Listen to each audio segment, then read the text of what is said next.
Our lives are filled with passionate love. Movies, television, magazines. What about the passionate love of Jesus Christ?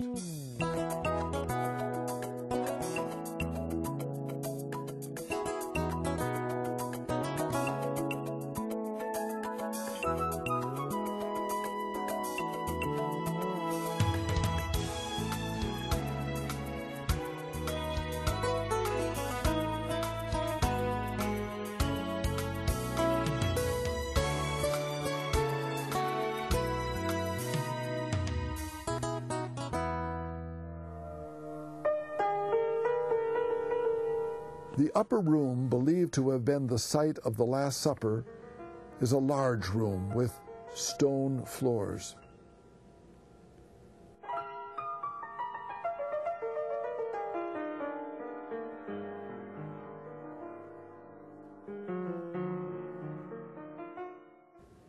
Caiaphas' house is only blocks away from the upper room.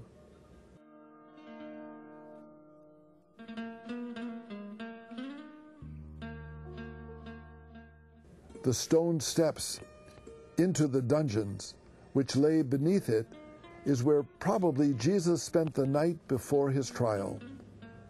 All the dungeons were hewn from rock.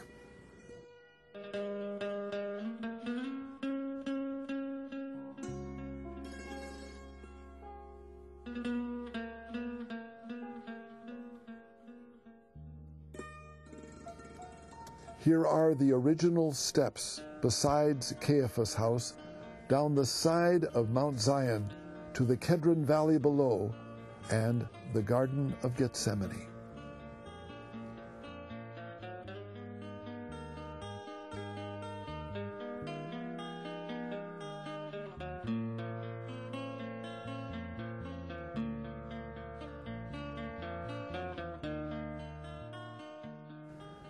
The old city of Jerusalem is still enclosed within the mighty city walls built by the Sultan Suleiman the Magnificent.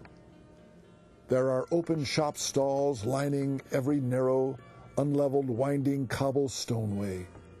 Above the shops are tall stone buildings where people live.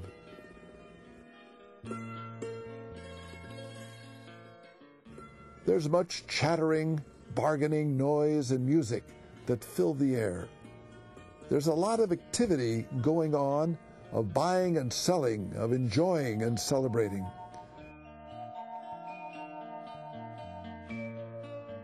The Church of the Holy Sepulchre is right in the middle of all of this.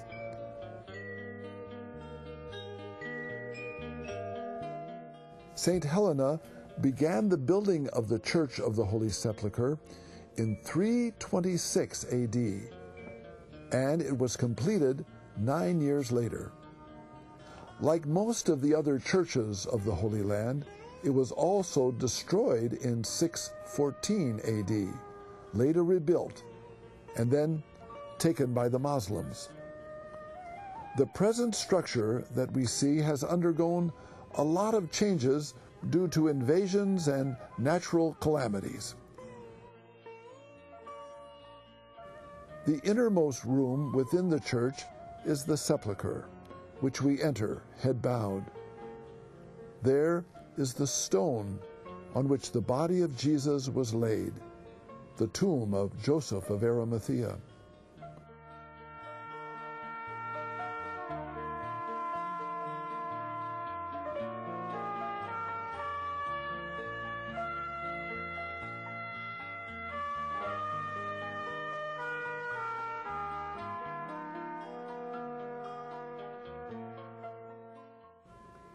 On the other side of the church is the place of Old Calvary, where Jesus was crucified.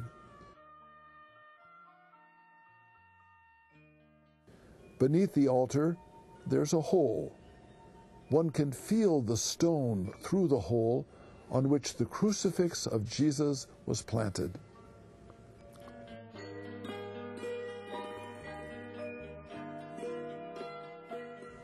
The pink stone slab is seen between the place of Calvary and Sepulchre. It is said Jesus was laid upon it after being taken down from the cross, probably as he was laid in the bosom of his mother. The Via Dolorosa begins at the Church of the Flagellation.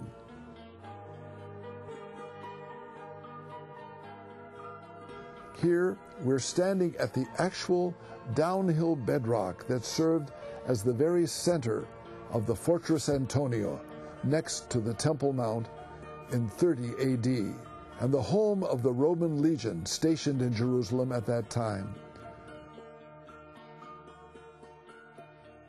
Beside the Church of Flagellation is the Church of Condemnation.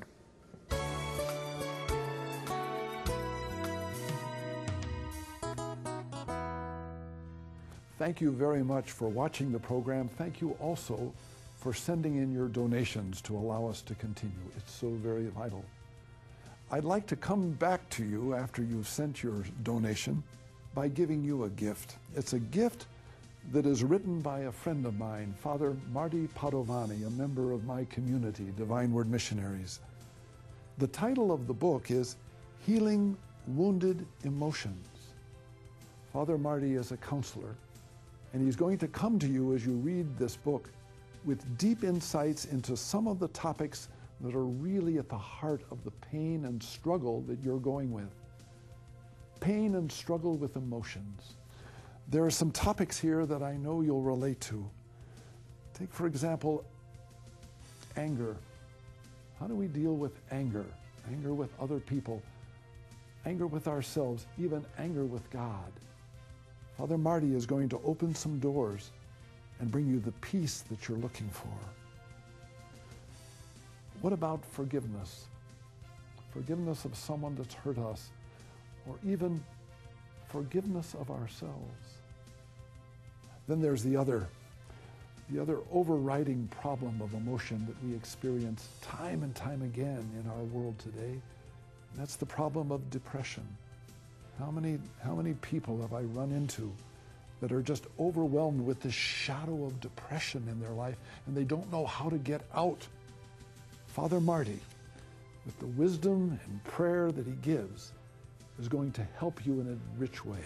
So, as you reach out and try to help our ministry and allow us to continue, please ask for a copy of this book, Healing Wounded Emotions by Father Marty Padovani.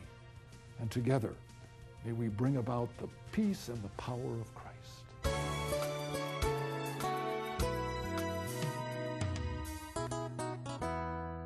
A reading from the Holy Gospel according to Mark. When the Sabbath was over, Mary Magdalene, Mary, the mother of James, and Salome brought perfumed oil with which they intended to go and anoint Jesus. Very early, just after sunrise, on the first day of the week, they came to the tomb. They were saying to one another, "Who will roll back the stone for us from the entrance of the tomb?" And when they looked, they found that the stone had been rolled back. It was a huge one. On entering the tomb, they saw a young man sitting at the right, dressed in a white robe. This frightened them thoroughly, but he reassured them, "You need not be amazed. You're looking for Jesus of Nazareth, the one who was crucified. He has been raised up. He is not here. See the place where they laid him. Go now and tell his disciples and Peter, he's going ahead of you to Galilee, where you will see him just as he told you." They made their way out and fled from the tomb, bewildered and trembling. And because of their great fear, they said nothing to anyone. The Gospel of the Lord. Praise to you, Lord Jesus Christ. By way of a homily, could I ask you, would you all kind of stand up? come over if you would. Move over here and just let's come over and just look at this. And let's quietly get a feeling of what this was all about with regard to this powerful experience. You know, just to look at that. I'm overwhelmed by the beauty of the art, isn't it? Look how simple and strong and powerful it is. Jesus has come into the land, into Jerusalem, and he's tried to be just. He's tried to be honest. He's tried to be loving. And everybody has turned on him, completely turned on him. You know? And now, even though they'd been shouting at him on the Mount of Olives as yesterday, he stood before Caiaphas, he stood before Annas, he stood before Pilate, and the crowds were shouting out, "Kill him! Get rid of him!" If ever you wanted to experience something of injustice in the world, and we all know what it is to be unjustly treated, this is the most unjust thing that has ever happened in the world. A man who was only good is thrown out, is whipped, is crowned with thorns, and there he is, standing condemned in front of people that praised him. Then a cross is put on his shoulder, the very cross that is going to be the means of his dying. He has to carry it, and we're going to be carrying that cross in just a moment as we leave and we walk on the road that he took. Imagine that. Imagine that. This man that loved life so much, he loved it. And here he was, forced to walk to his death, carrying the very thing, the instrument of his death.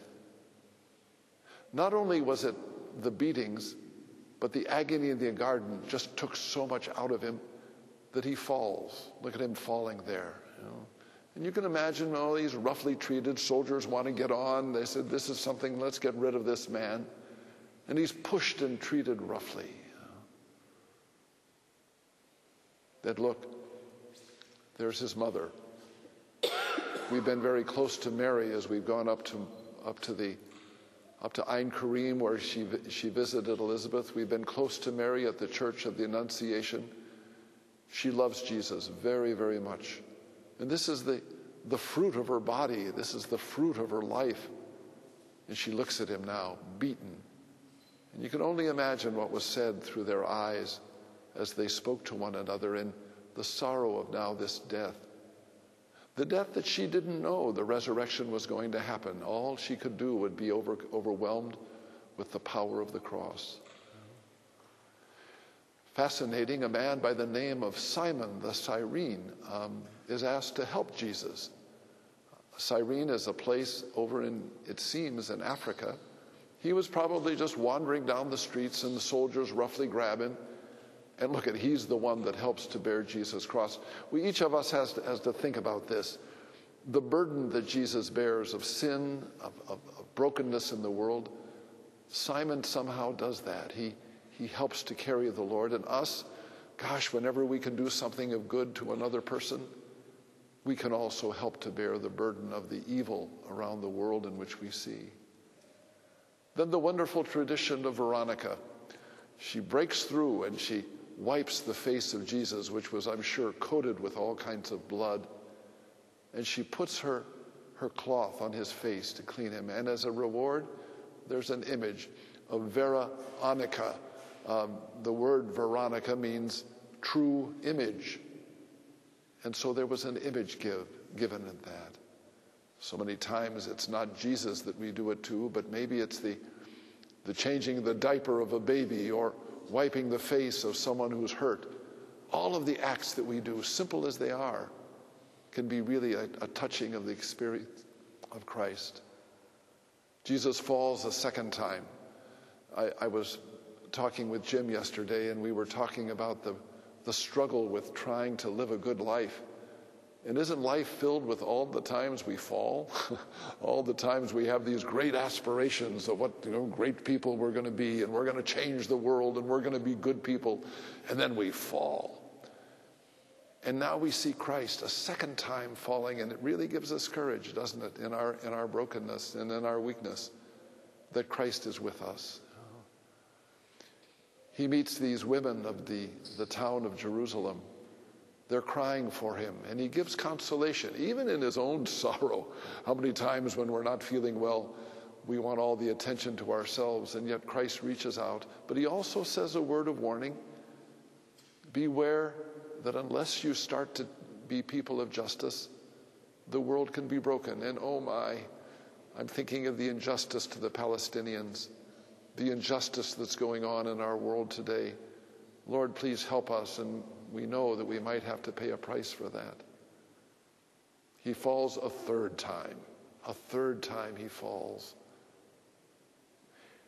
And then he stood up and he's stripped naked. Oh, in our world of impurity, we see an awful lot of nakedness in magazines and television and movies. And yet here is our Savior stripped completely naked for the whole world to see, a man now owning nothing, and yet speaking to us in his own words of great purity, the love that he has for the body that we have, the goodness of our body, but the call to make sure that we treat our sexuality, treat our bodies in good ways. Can you imagine what it would be like to be thrown down naked and then have nails put into your feet and into your hands or wrists? The image is very, very strong. The sufferings of Christ, the ignominy was very, very profound. He died in a very, very terrible, terrible way. And then there's thrown up, and there he is hanging up on a cross for 3 hours, looking out and not only seeing the world that he loved, but hearing the jeers of people saying, look at you, we're going to save the world, and now look at you, you're up there, you're caught on a cross, you're never going to get down. This is the end of everything you talked about, all those dreams, all those miracles, all those wonders that you did. What good is that? Now you're a naked man hanging up on a cross, dying. It's all gone. Jesus from the cross says things like, Father, forgive them, for they know not what they do. And he says, I thirst. And I think he thirsts for us. He cares for his mom. He sees the beloved disciple and says, take care of her. Take care of my mom. And then he says one of the most poignant things. He says, my God, why have you forsaken me? Taken from the Psalms.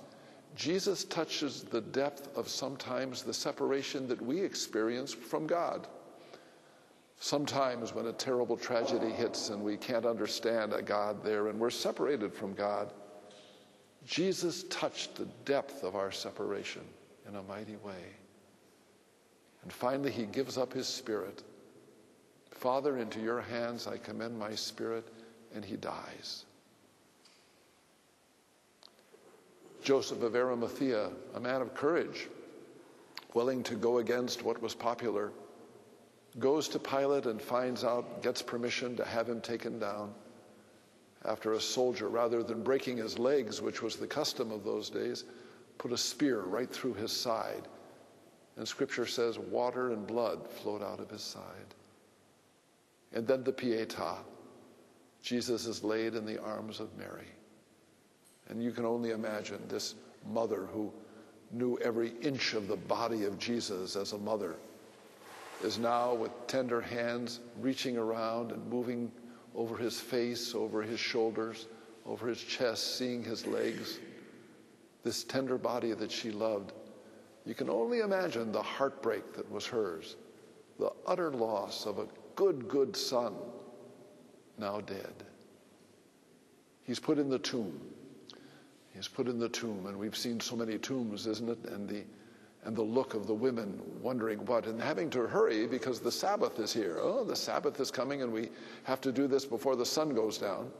And so they rush and they put it in with the plan of getting back later and seeing what they can do to put some oil, put some balm around the body to give it proper tombs. What it must have been like that Friday night, that Saturday, and then Saturday morning, waiting, just wanting to be there, Mary Magdalene and the other women rushing. Where did we go? How can we get that big stone out of there? What can we do to straighten this out? And then suddenly, Imagine they came and there was Jesus Christ, no longer dead but alive.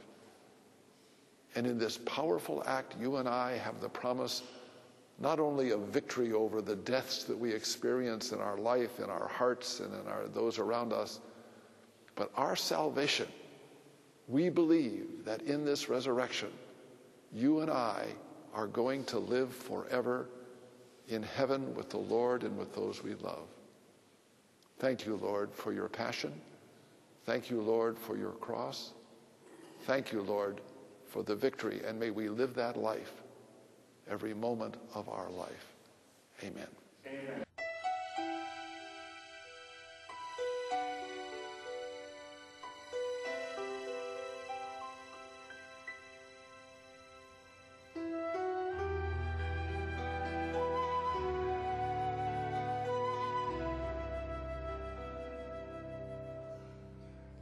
Down the Via Dolorosa in Jerusalem that day, the soldiers tried to clear the narrow streets,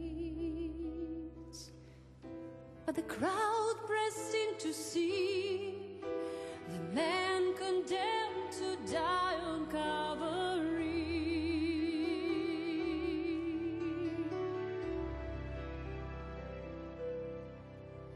He was bleeding from a beating. There were stripes upon his back, and he wore a crown of thorns upon his head, and he bore with every step the scorn of those who cried out for his death. Down the Via Dolorosa, called the way of suffering, like a lamb came down Messiah, Christ the King. But he chose to walk that road out of his love for you and me.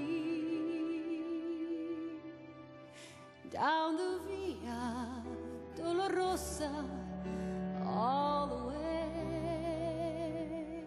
to Calvary.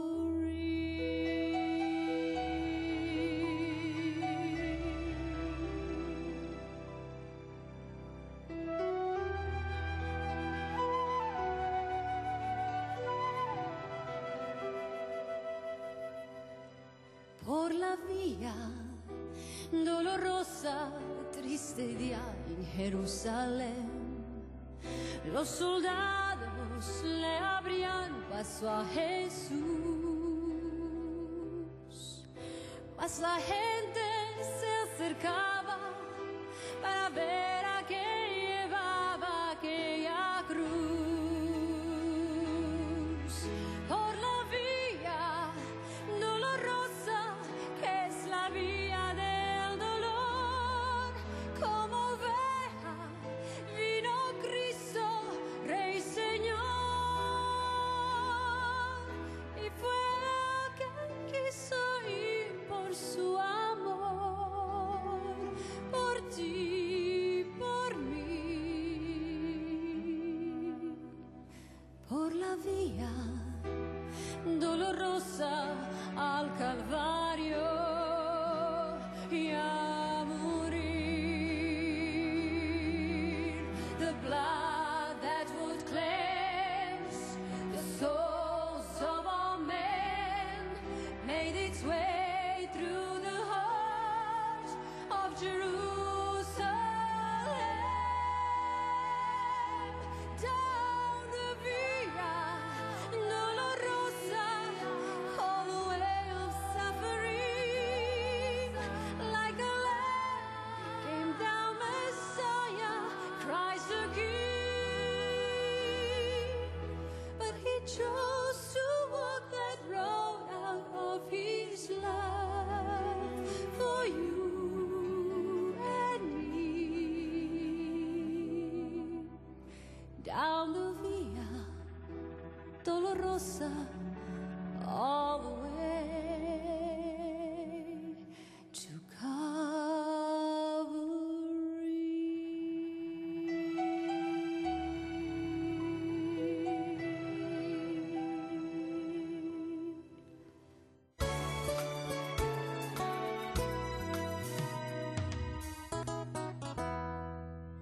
It's very important that you share in this ministry by offering your prayers and also by offering your donations to allow us to continue. We need your help. And as a sign of my support of you for your support, I'd like to send you a copy of this book by a friend of mine, Father Marty Padovani, a Divine Word missionary. The title of the book is Healing Wounded Emotions. This book is going to touch such topics as how do you deal with anger? How do you deal with forgiving others? How do you deal with forgiving self? And oh my, one of the big important topics, how do we deal with depression in our life? Father Marty is going to give you a perspective of a Christian who has been able to touch the heart of a solution and true healing. Remember, ask for the book, Healing Wounded Emotions.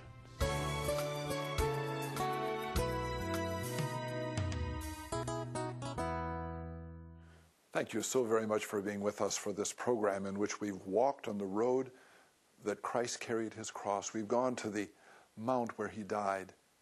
We've been able to get in touch with God, part of our life of suffering. You and I know what it is to suffer. You and I know what it is to be able to suffer the pain of the doctors saying we've got cancer, the separation in our hearts from people that we love, the confusion that we go through in our own minds, and the depression.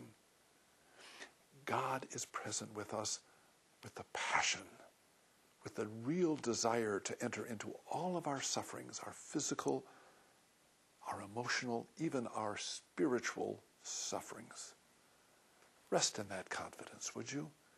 And know that just as Christ walked that cross, walked that way, he's walking with you as you carry your cross and you struggle with all the things that are in your life. Let's pray. Lord, thank you very much for being a God not up in the distance, not someone that we just read about in a book, but a God who enters right now into our lives. You love us. You care for us. You cry with us. You have a passion with us. Thank you for your love. May Jesus' love for you always make you smile.